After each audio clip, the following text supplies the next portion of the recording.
1545년 3월 8일, 양력으로는 4월 28일 충무공 이순신 장군께서 지금의 서울 중구 회현동 마른내길, 마른내동이라고도 합니다. 그곳에서 태어나셔가지고 어려서 외갓집인 이곳으로 내려오십니다. 여기에서 32세에 무과에 급제할 때까지 살고 성장하시고 결혼하시고 그렇게 한 집이 바로 여기입니다. 충무공 이순신 장군 하면 유명하시지만 사실은 조선시대 충무공은 9분이 계셨습니다. 이 9분의 충무공은 예를 들면 남이 장군도 충무공이셨고 정충신 장군도 충무공이셨습니다. 이 9번의 충무공 중에 4분이 임진왜란을 치르시고 그 중에 2분이 자기가 지휘한 전투에서 승리를 이끌고 돌아갔습니다. 그 한 분이 충무공 김시민 장군, 또 한 분이 충무공 이순신 장군이십니다. 이 충무공께서는 이순신 장군이 되시기 전에 22세까지는 글 공부를 열심히 하셨습니다. 그러다가 갑자기 이 글로서는 나라를 구하기 어렵다. 내가 무장이 돼야 되겠다 하셔서 무인 공부를 하시고 과거를 보시는데 28세 때 별과 시험을 보시다가 낙마를 해서 다리가 부러지죠. 근데도 의연하게 일어나서 버드나무를 꺾어서 다시 끝까지 말을 타고 시험을 보셨습니다. 4월 13일 1592년 도요토미 히데요시는 치밀한 준비 끝에 물밀듯이 부산포를 통해서 조선을 침입합니다. 이때 옥포대전에서 첫 승리를 거둔 이후 13회 또 뭐 학자에 따라서는 더 많지만 전투를 모두 승리를 이끌고 대한민국을 누란의 위기에서 벗어나게 했습니다. 만약에 그때 이순신 장군이 활약을 못했거나 졌거나 하신다면 지금 우리는 일본 말을 써야 되고 일본인이 되어 있을 것입니다. 여하튼 이 한산대첩은 임진왜란의 3대 승첩 그래가지고 권율 장군의 행주상성 전투와 김시민 장군의 진주성 전투와 함께 큰 3대 승리로 기록이 됩니다.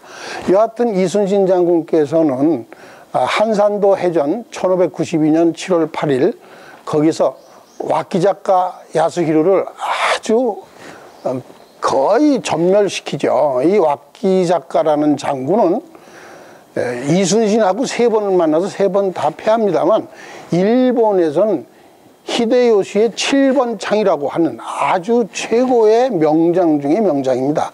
이런 명장이 이름 없는 조선의 이순신에게 3번을 당하게 되는 거죠.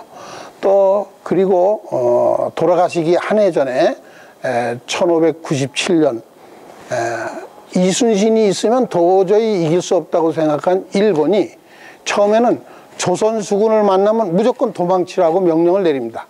그러다가 적극적으로 선조와 조정과 이순신 장군을 모함해서 선조가 이순신 장군을 가둬버리게 합니다.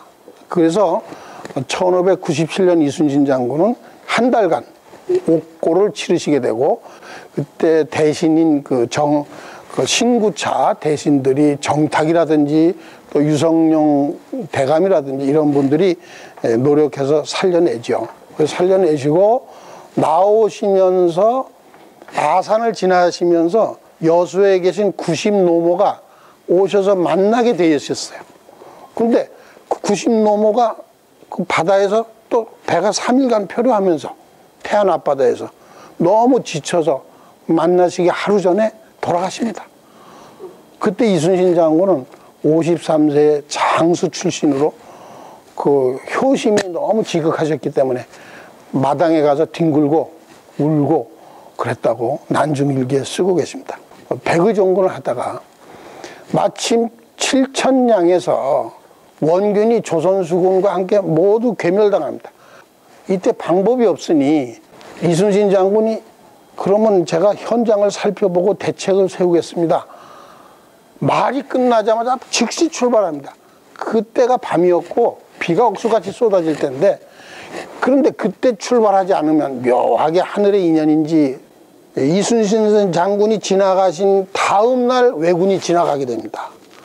만약에 그때 부딪혔다면, 만났다면 조선 최고의 수군 장군이 포로가 되는 그런 무참한 결과가 일어날 텐데, 즉시 출발했던 그 마음이 바로 이순신 장군을 살리고 대한민국을 지금 있게끔 만들어줬습니다. 아픈 몸을 이끌고, 그리고 또 어머니가 돌아가신 그런 마음에서 명량대첩을 만나게 됩니다. 아무것도 없는 상태에서 12척의 배를 인수받아서 그 전에 있던 한 척을 수리해서 지금 명량대첩을 맞이하게 되죠. 1597년 9월 7일 그 전날 부하들을 모아놓고 이렇게 얘기하십니다. 필사즉생이요 필생즉사다. 살려고 하면 반드시 죽을 것이요 죽으려고 하려면 반드시 살 것이다. 유명한 말씀을 남기시고 학전고투 끝에 명량대첩을 정말 세계에서 기적적인 그 전투를 승리로 이끌게 됩니다.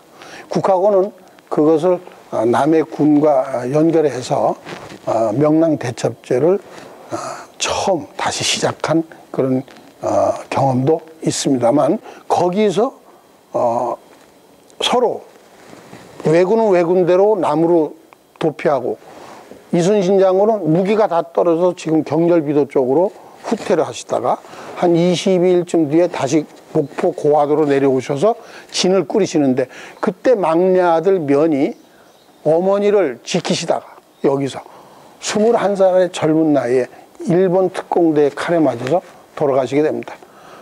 그런데 그때도 이순신 장군은 사령관이니까 울 수가 없어서 3일 뒤에 저 동네 끝집을 빌려놓고 밤새 아들을 위해서 눈물을 흘렸다고 하는 난중일기에 그렇게 쓰여져 있습니다. 그리고 이제 마지막 일본의 도요토미 히데요시가 죽게 됩니다. 그 죽음 소식을 들은 조선에 나와 있던 일본 장수들이 전부 철수하려고 하는데, 이순신 장군이 그 부산포와 낙동강 근처에 있는 왜군들을 다 모아서 마지막 회전을 획책합니다. 그것이 지금의 남해대교 밑에 노량해전입니다. 그 노량해전은 1958년 11월 18일 자정에 이순신 장군이 순천에서 나오면서 소락하게 물을 떠놓고 배전에서 천재를 지내면서 제가 이 원수를 갚으면 이 자리에서 죽어도 한이 없겠습니다. 약속을 드리고 출전을 하시고 19일 02시에 마지막 전투가 벌어집니다. 그래서 쭉 밀고 땡기고 하는 전투 중에 오전 10시경에 관운포 앞바다에서 돌아가시게 되죠. 적탄을 맞고. 근데 그때 보면 여러 가지 설이 있지만 이순신 장군께서 갑주를 벗었다 그럽니다. 그리고 그 적군의 기록에 보면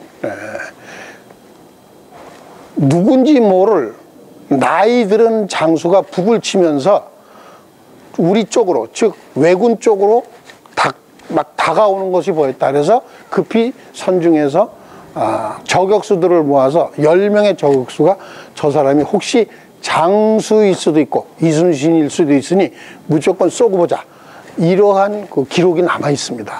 그래서 그 총을 맞고 이순신 장군께서는 돌아가십니다. 돌아가시면서 싸움이 급하니 나의 죽음을 알리지 마라, 군대를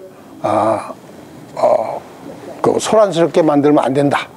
또는 은봉 안방준 씨의 기록대로, 의병장이죠. 안방준 씨는 당시에 살아있었던 의병장인데, 그 현장에 가서 들은 이야기로는 나는 도를 다하기 위하여 총을 맞은 것이다 라고 말씀하고 돌아가셨다고 합니다.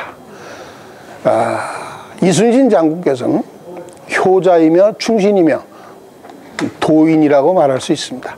지금 우리에게는 한 명의 이순신 장군이 필요한 것이 아니고 100만 명의 이순신과 같은 국민이 나와줘야 되겠습니다. 오늘 이순신 장군이 자라나신 이 터에서 우리의 미래를 생각해 보는 시간을 가졌습니다. 감사합니다.